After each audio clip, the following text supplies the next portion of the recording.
Akkam jirtu maatii Waaqayyoo fayyaa jirtu annagaa kootan jira galata Waaqayyoodha guyyaa har'aa kana waan muraasa isheen haasa'uu barbaada. Akkuma beekamu barri Luqaas inni dabree isa Yohaannisitti ce'aa jirra hundi keenya iyyuu. Baroota kaniin keessa immoo maaltu nu qunnamee maal hojjenne waan jedhu sani adda baafannee hundi keenya iyyuu beekuu qabna. Isaa wal qabatee yeroo ammaa miidiyaa adda addaa irratti yoo ilaaltanii jettanii namni tokko Oromoo jedhamuudhaaf yoo amantaa Ortodoksii arrabseedha jedhamee yaadamaa jira warroota gowwootanii. Warroonni gowwoonni kuniin osoo Oromoon ta'in Oromoon nu jedhanii waa'ee Oromummaa nu barsiisuu barbaadu. Akkuma intalli haadha ciniinsuu barsiifte jedhamu san jechuudha.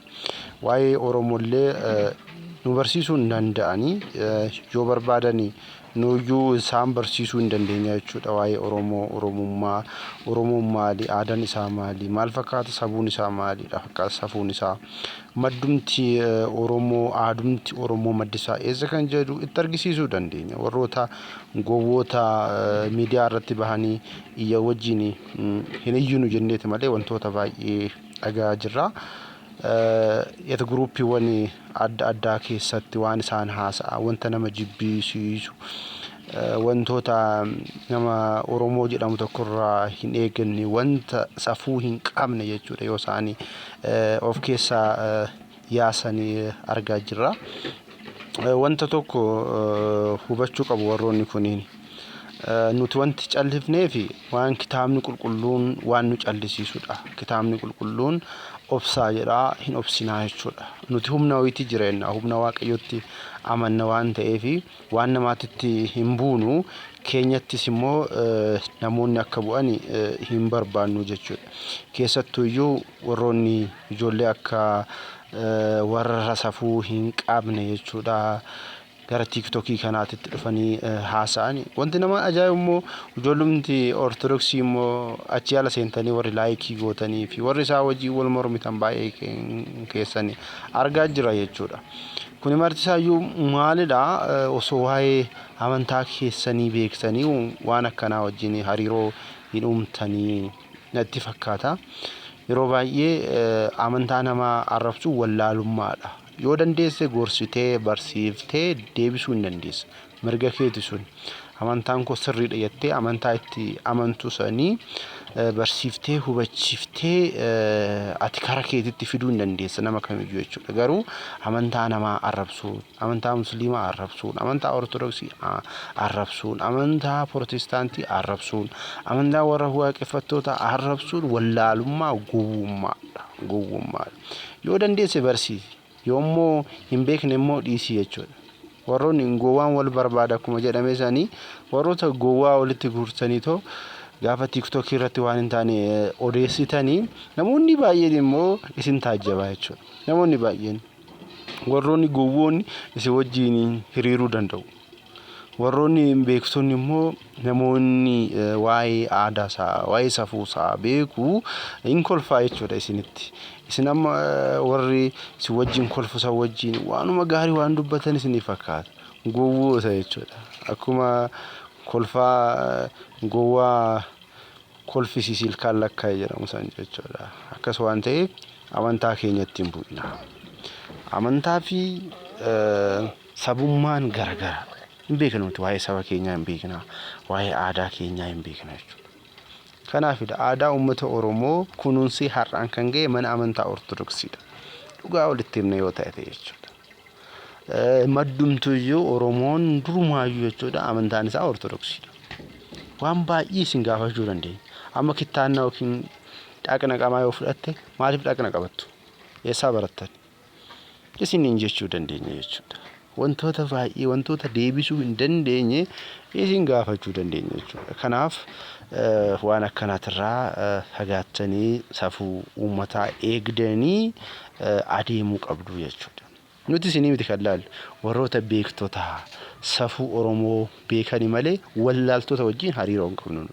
Yoomiyyuu hariiroo hin qabnu. Wallaaltota wajjin jechuudha. Beektota wajjin garuu wajjin dubbannaa, wajjin haasofnaa, waan walii nu galchuu irratti walii gallaa, waan walii nu galchine irratti immoo adda addummaa qabna jechuudha. Fakkeenyaaf waa'ee aadaa Oromooti irratti aadaa Oromoo guddisuu irratti walii galla. Garuu waa'een amantaa immoo achi keessaa namoota cuubamanii ilmummaa Sillaasee argatanii warroota Waaqayyo tokkichatti amanan wajjin hariiroo qabna jechuudha. Warroota kaawwan wajjin immoo hariiroo hin qabaannu jechuudha. Kanuma kanaaf maal jechuu barbaadetanii Oromummaa walitti qabnaa, amantaa immoo garagara qabna jechuudha. Amantaa Musliimaa ta'ee Oromoon jira, amantaa Waaqeffataa ta'ee Oromoon jira, amantaa Ortodoksii ta'ee Oromoon jira, amantaa Pirootestaantii ta'ee Oromoon jira jechuudha. Amantaan immoo isa biyya lafaatiif miti, isa samiitiif hojjennamti. Isa samiitiif lachuu wal faana adeemsisuun hin danda'ama. Iddoo walitti bu'an irratti irraa fagaannaa, iddoo walitti hin buunetti immoo wajjin adeemuun hin danda'ama malee warroota miidiyaa irratti odeessan nuti Oromoo of fakkeessuudhaan akkas haasa'uudhaan ofuma deebi'eetuma maqaa Oromootiin malee Oromoodha waan tokko hin goone hin argine hanga ammaatitti jechuudha. Warroonni baay'ee maqaa Oromootiif fiiganii jiru. Uummata kan argine. Warroonni dhugaan wareegaman, warroonni dhugaadhaan immoo ajjeefaman jiru jechuudha. Isaani malee warroota odeessituu miidiyaa irratti baatee afaan bantu kasafuun beekne shamara haa taatu dhiira haa taatu isaa wajjin hariiroo hin qabnu jechuudha. Kanaaf wal kabajuun, wal dhaggeeffachuun, waliin mari'achuun dirqama ta'a jechuudha. Yoo kanan taane immoo nuti immoo mirga keenya kabachiisuudhaaf yoomiyyuu qophii taanaa jechuudha. Gaafa kana immoo eenyu akka miidhamu wajjumaan ilaaluu hin dandeenya jechuudha. Waa'ee Ortodoksii isin hin galchu baqa. Warri hin cuubamne, warri hin amanne, warri Ortodoksii hin taane waa'ee amantaa Ortodoksii isin hin galchu. Laala isin hin jedhan malee isin hin galchu. Waa'een amantaa Ortodoksii, waa'een afaan ofiitiin barachuu, afaan ofiitiin Waaqayyoodhaaf galata galchuu kun mirga keenyadha. Nutu gaafata. Mirga keenyadha.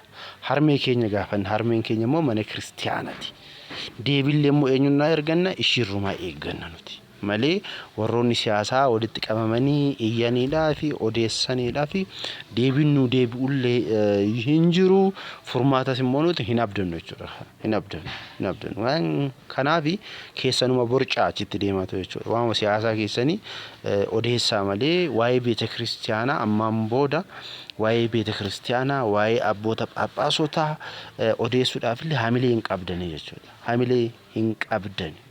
Mana namaa keessa seentanii hin borcinaa, keessummaa hin ta'inaa. Bakka borcuun isinirraa hin eegamu.